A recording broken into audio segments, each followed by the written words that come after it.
but did they want to find this individual? I know that is the other question that many people, were they really that interested in finding this person? The big news today, here is we'll play this news bite here. This is Fox News correspondent David Spunt on the alleged pipe bomber's arrest. Play cut one. We don't know the suspect's name or anything about this person other than the fact this is a male that was living in Northern Virginia, arrested at some point within the last 90 minutes, now in federal custody. The suspect, as I said, wore a face mask, hooded sweatshirt, glasses, gloves. But using FBI technology, agents told the public the suspect they believe is around 5'7". Over the past 4 years, agents visited 1,200 homes and businesses, conducted more than 1,000 interviews, reviewed approximately 39,000 video files, went through 600 tips. It's notable the reward, Bill and Dana, was $500,000. Clay, the FBI is going to be holding a press conference soon on this, so we will get a whole lot more details. But there are some additional details swirling from different news sources right now. It feels like this is, well, let's just say a lot of FBI and law enforcement credibility is at stake here on this arrest, because it took them 5 years. You'd like to think if this is the arrest they're making, they've got the guy, but we'll see. Yeah, look, I was just on Fox News. I was going to talk about a variety of other topics. They're going to have a news conference on this, and I ended up talking about this case, which has captivated many different people out there. In fact, maybe we can reach out to producer Allie, to Julie Kelly, who has, my experience, been covering this really, really well over the last 5 years. Who was the pipe bomber? What was the motivation here?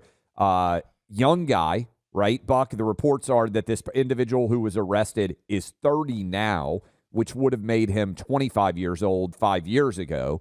And there are reports, if you watch, they are showing the raid as it is occurring from a helicopter shot, I would imagine, above Woodbridge, Virginia. You worked in Northern Virginia for a while. Woodbridge is a pretty, correct me if I'm wrong, pretty high-end-ish area, and this home, again, it's on a cul-de-sac. Looks like there are reports that he may have been this individual living at his parents' home, but looks to be fairly high-end in nature. In other words, we don't know if he was living there at the time that this incident would have happened.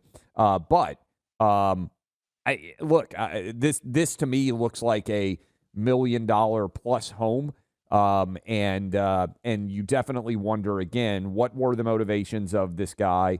And hopefully, do they have the right guy? I would also mention this, and I said this on Fox News just a few minutes ago.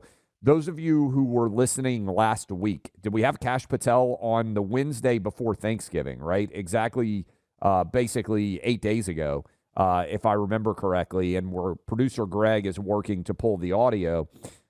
Kash Patel said, basically, hey, buckle up. We got a couple of things that we're working on that I expect are going to be occurring imminently. This, for many people, this case in particular, and I think he probably was hinting that this case had heated up and he thought that something was coming in an imminent nature.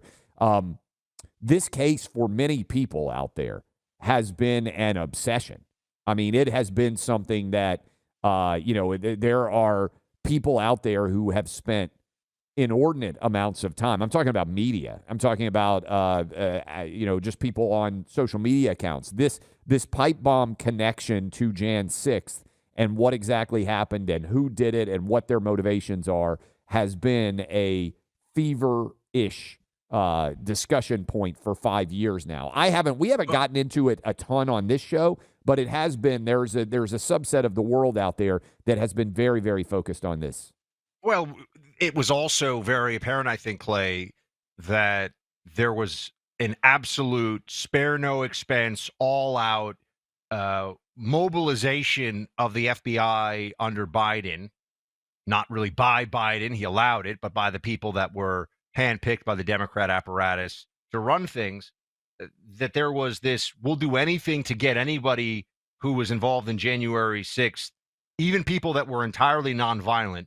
We're going to send the FBI after them. We're going to track them down. We're going to use facial recognition. We're going to send a tactical team into their home to make that arrest at 5:30 in the morning to scare everybody in their home and in the neighborhood, but they couldn't find the guy that was leaving pipe bombs out.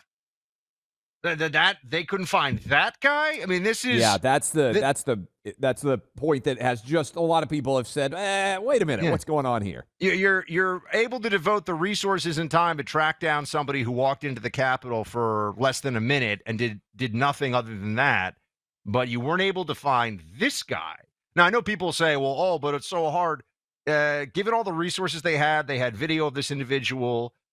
Maybe if they hadn't, my take here, Clay, would be maybe if they hadn't been so hell-bent on tracking down everybody who was involved in even the most minor way on January 6th, the Biden FBI might have been able to find, but did they want to find this individual? I know that is the other question that many people, were they really that interested in finding this person?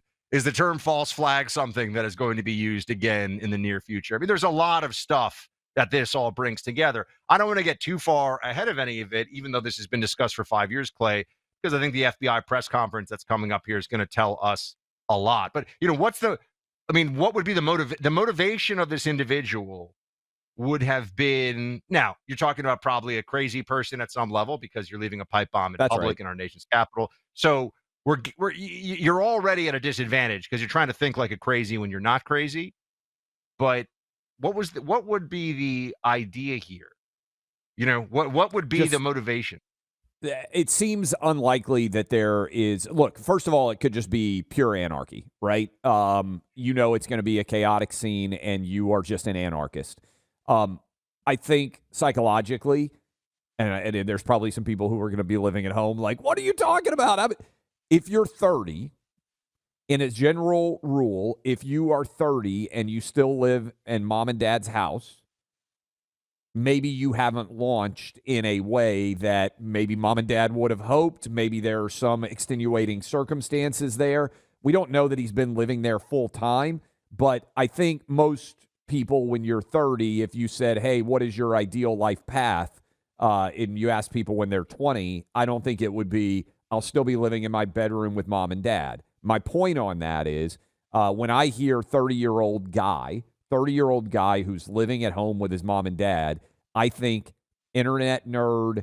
I think someone who is this wrong? I mean, a little harsh. It plays being a little harsh here. Okay? Some people just like to be close to family. 30 years old, dude. Like, you're going out to Applebee's and you're like trying to pick up a girl and she's like, where are we going to go? And you're like, back to my bedroom at my mom and dad's house. There's a little bit of a failure to launch there if you're 30 and you're still living at home. And so when I hear, and by the way, probably going to get deluged now with 30-year-olds who live at home, but when I hear 30-year-old who lives at home, alleged pipe bomber, I think somebody who is steeped in internet world, because they're, that is what comes to mind with me. I think but someone you're thinking left wing, because this is the night before January 6th. This seems to be, because to me, it's either left-wing anarchist, burn it all down. And again, I'm surmising. This is analysis. This is not reporting, okay? We're not saying this is fact. We're going to find out a lot more from the FBI. But if someone is asking for my analysis, or rather I am offering it because that is what we are paid to do here often, it's either left-wing anarchist, Clay, from the malcontent Antifa school of just, I want to blow things up right before the January 6th festivities, or I want to do something. This guy wants to do something because he wants it to be blamed on pro-Trump forces, right? Those are really that's my takeaway. There's no. Let's just put it this way. And again, we're trying to read into the tea leaves here. Is there anything that would benefit Democrats from, like the Democrat perspective, from bombs going off on January 6th? I think most people would say no, right? Like, there's nothing. And this is in advance of the riots, to be, to everything that happened, to be clear. So it's not like, add to that and it'll look even worse. By the way, here's the cut. Cash was on with us last week, November 26th. This is the Wednesday before Thanksgiving. Cut 30. He kind of hinted that something like this might have been coming. Some of you may remind it. Producer Greg pulled it. Let's listen to that. Cut 30. You're right. We've had a historic year. We've taken down twice as many violent offenders as last year alone, seized more fentanyl than ever before, struck a deal with China to shut off fentanyl precursors, arrested more than 490% increase in 764 extremists, those attempting to and violating our children's rights. And that's just the tip of the iceberg. This FBI is on fire. And Clay and Buck, we're not stopping. Wait till you see what we got coming up in another week or two. Okay. Wait till you see what we got coming up in another week or two. I think, Buck, he probably had a pretty good sense that they were getting close on the pipe bomber. I think the FBI director knew something about something. Also wanted to come on the show right before Thanksgiving, which, is not usually when you'd have a guest of that stature necessarily, because we haven't had him on in months. So yeah, I think he knew something was coming. That's a fair bet. What time? Do we know what time the press conference is scheduled? Producers, we'll dive into that and maybe carry it live, because again, we're trying to paint the picture of what the motivation of this guy might have been, especially as we have seen, I think it's fair to say, a long list of left-wing political violence that has all kind of come together I know everybody wants to focus on what happened at the Capitol on January 6th, but in terms of actual different strings of violent murders and attempted murders, there has been far more, I think, left-wing violence in the last several years than there has been right-wing violence. And we always say, we don't want any of you to be violent. We want you to be happy. We want you to be happy warriors. But the motivations here are going to be significant. It's the lead story. Even MSNBC and CNN are now covering this as the lead story in America right now. See, you who listen to the show, you're the good guys and gals, and that's great. Unfortunately, there are people who are bad and want to do violent things to you, and this is why we want you to be able to defend yourselves. Now, I understand this is a huge 2A community. I'm actually just getting a bunch of guns today from the gun store, so that's a happy day for me. But I also think that having non-lethal options for self-defense makes a lot of sense, and especially for people in your household who maybe aren't comfortable going for a firearm early in a self-defense situation. They want to be able to have force escalation. There's a lot of sense in having non-lethal options to defend yourself.